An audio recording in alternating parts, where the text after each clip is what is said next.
সূর্য পূর্ব দিক থেকে ওঠার সময় পাবে না, পশ্চিম দিক থেকে উঠা শুরু হয়ে যাবে সূর্য। আল্লাহর নবী বললেন তওবার দরজা বন্ধ হয়ে যাবে, আর ওই সময় দক্ষিণ দিক থেকে একটা বাতাস আসবে। সমস্ত ঈমানদার সেই দিন মারা যাবে, কোনো ঈমানদার আর থাকবে না। আল্লাহকে আল্লাহ বলে ডাক দেওয়ার মতো কেউ থাকবে না। আল্লাহ ইসরাফিলকে বলবেন, ইসরাফিল সিংহায় ফুঁক দাও। আল্লাহর এই ফেরেশতা সিংহা হাতে নিয়ে মুখের কাছে নিয়ে আল্লাহর আরশে আল্লাহর দিকে তাকায় থাকে, একটা সেকেন্ডের জন্য এদিক আর ওদিক করে না।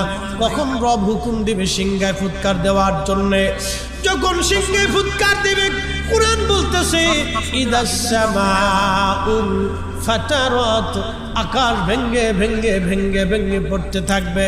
ওয়া ইদাল কাওয়াকিবু তাসারাত, সমগ্র নক্ষত্রগুলি ভেঙ্গে ভেঙ্গে ভেঙ্গে ভেঙ্গে পড়তে থাকবে।